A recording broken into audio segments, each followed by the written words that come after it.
Code படத்தை தொடர்ந்து நடிகர் விஜய் வினோத் இயக்கத்தில் 69வது திரைப்படத்தில் நடிக்க உள்ளார். இந்த படத்தின் படப்பிடிப்பு டிசம்பர் அல்லது ஜனவரியில் தொடங்கும் என எதிர்பார்க்கப்படும் நிலையில் அதற்கு முன்பாக தமிழக வெற்றிக் கழக தலைவராக முதல் மாநாட்டை நடத்த உள்ளார் விஜய். என் நெஞ்சில் குடியிருக்கும் என்னுடைய தோழர்களாகிய உங்க முன்னாடியும் சரி, என் நெஞ்சில் குடியிருக்கும் தமிழ்நாட்டு மக்கள் அனைவரும் அவங்க முன்னாடியும் சரி, தமிழக வெற்றிக் கழகம் தொடங்கப்பட்டு 7 மாதங்கள் ஆன நிலையில் முதல் மாநாடு எங்கு நடத்தப்படும், எப்போது நடத்தப்படும் என விஜய் ரசிகர்கள், தமிழக வெற்றிக் கழக தொண்டர்கள் மட்டுமல்லாமல் அனைத்து தரப்பினரும் காத்திருந்தனர். மதுரை, திருச்சி ஆகிய இடங்களில் மாநாடு நடத்தப்படலாம் என கூறி வந்த நிலையில் இறுதியாக விழுப்புரம் மாவட்டம் விக்கிரவாண்டி தேர்வு செய்யப்பட்டது. தொகுதிக்கு 5000 பேர் வீதம் 12 லட்சம் பேருக்கு மேல் விக்கிரவாண்டியில் கூடலாம் என எதிர்பார்க்கப்படுகிறது. இந்த நிலையில் இந்த மாநாட்டுக்கு அனுமதி கேட்டு ஆகஸ்ட் 28ஆம் தேதியன்று தமிழக வெற்றிக் கழகத்தின் பொதுச் செயலாளர் புசி ஆனந்த் விழுப்புரம் மாவட்ட காவல்துறை ஆணையரகத்தில் மனு அளித்திருந்தார். இதனைத் தொடர்ந்து செப்டம்பர் 2ஆம் தேதியன்று அனுமதி வழங்கப்பட்ட நிலையில் கட்சி தொண்டர்கள் உற்சாகமடைந்தனர்.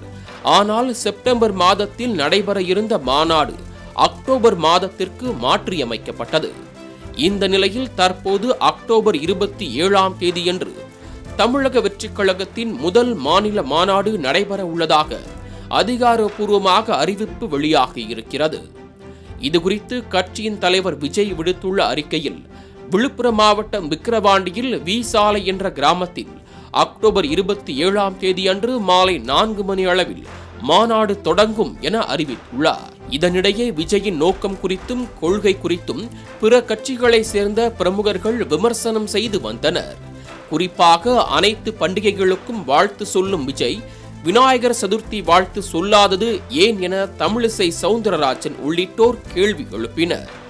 ஒருவேளை தம்பி விஜய் வேற மாதிரி போவாரோ பயணிப்பாரோ நினைச்சு கொண்டிருந்தேன்.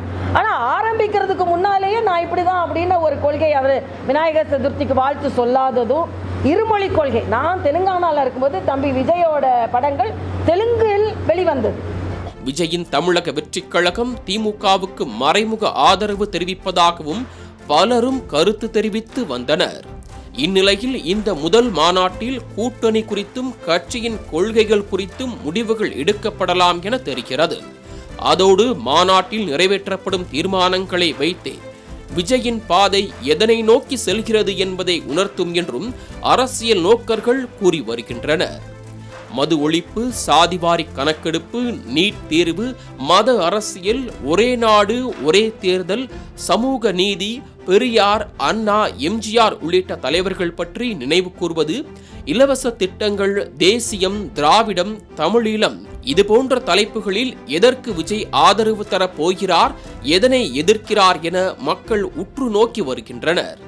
மாநாட்டுக்கு இன்னும் 1 மாதமே உள்ள நிலையில் தமிழக வெற்றிக் கழக தொண்டர்கள் இப்போதிருந்தே வேலைகளில் உற்சாகமாக இறங்கி உள்ளனர்.